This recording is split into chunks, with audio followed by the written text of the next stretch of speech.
होने के नाते उसने क्या किया 5 अगस्त 2019 के बाद इस रियासत का वजूद, आइडेंटिटी, कल्चर, डेमोग्राफी, इतिहास को बचाने के लिए? पहला सवाल। दूसरा सवाल आपका ये होना चाहिए कि महाराजा हरि सिंह जी की डोगरा रियासत को बचाने के लिए क्या किया? तीसरा आपका ये सवाल होना चाहिए कि हमारे हिंदू, मुस्लिम, सिख, ईसाई, गुज्जर, बकरवाल, चिनावली, पीर पंजाल पहाड़ियों की रियासत को बचाने के लिए क्या किया?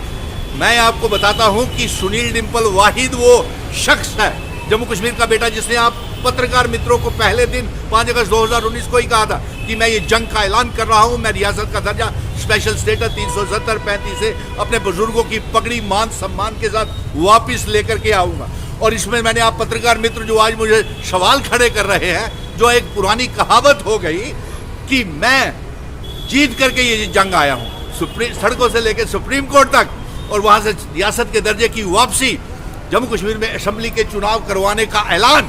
और यही नहीं, तमाम पॉलिटिकल पार्टीज को मैंने आपसे कहा था पत्रकार मित्रों कि मैं जम्मू कश्मीर की 1 करोड़ 30 लाख अवाम, नौजवानों को और तमाम पॉलिटिकल पार्टीज को एक मंच के ऊपर, प्लेटफॉर्म के ऊपर लाऊंगा। और आज मेरा विजन डॉक्यूमेंट सुनिए, हमने एक अलायंस बनाया, देखिए, हाँ सुनिए ना, वो अलायंस मैंने जो बनाया, इंडिया अलायंस, और उसके साथ साथ मैंने Congress, national conference, PDP, Kashmir के संगठन और जम्मू के संगठनों को एक प्लेटफॉर्म के ऊपर लाया। ये सबसे बड़ी जीत है। और अफसोस तो इस बात का हो रहा है, पत्रकार मित्रों को आइए पूछना चाहिए कि आपको मालूम है कि कश्मीर के कुछ जयचंद नेता मेरे मित्र हैं, मैं कहता हूं उनको कि वो कश्मीर के लोगों को बहुत बड़ा धोखा कर रहे हैं।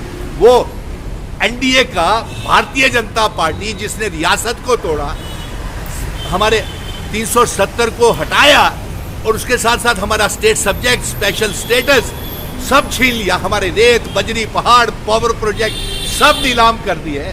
वो आज भारतीय जनता पार्टी का अल्ताफ बुखारी, गुलाम नबी आजाद, सज्जाद लोन, ये सारे प्रधानमंत्री की और होम मिनिस्टर की मौजूदगी में एनडीए का हिस्सा बन रहे हैं। और आपको ये सवाल मुझसे पूछ रहे हैं, आप उनसे पूछना चाहिए। ये इल्जाम गुलाम नबी आजाद, अल्ताफ बुखारी के ऊपर लगाते हैं, तो ये इल्जाम आप उमर भी लगाए ना, जो एनडीए का हिस्सा रहे। देखिए, मुझे नहीं मालूम, ये पत्रकार मित्रों, आपको मालूम नहीं उनसे क्या गिला है, उनकी वकालत कर रहे हो, आपको उनसे क्या गिला है जो रियासत की जंग लड़ रहे हैं, जो रियासत की डेमोग्राफी, आइडेंटिटी, कल्चर, इतिहास को बचाने का वजूद की जंग लड़ रहे हैं।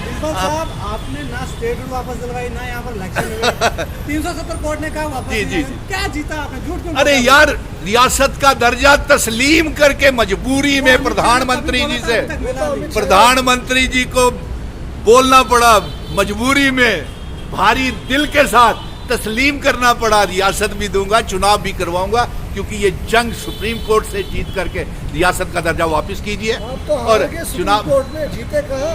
अरे हम इससे बड़ी अरे यार, आप सवाल जो तो कह रहे थे हम वापस लाएंगे, सूद समेत लाएंगे, वो तो अब अच्छा चलिए, कोई बात।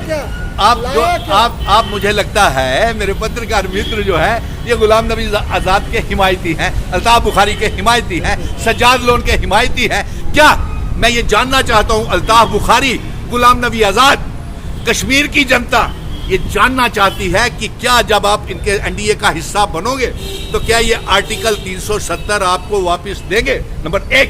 नंबर 2, क्या ये रियासत का दर्जा तो हम जीत के लाए, वो इनकी सिफारिश की हमको जरूरत नहीं है, ना अल्ताफ बुखारी की, ना गुलाम नबी आजाद, और ना ही प्रधानमंत्री की। नंबर 3, सुन लीजिए ना, तीन सवाल ये है कि क्या armed forces special power act ये हटाएंगे जब ये गठबंधन भारतीय जनता पार्टी के साथ करेंगे? क्या ये पीएसए हटाएंगे? क्या जो हमारे उलमा मजहबी रहनुमाओं के ऊपर, मीरवेज उमर फारूक के ऊपर जो वो लगा हुआ है, रोक लगी हुई है, नमाजें पढ़ने पे रोक है, क्या ये हटाएंगे?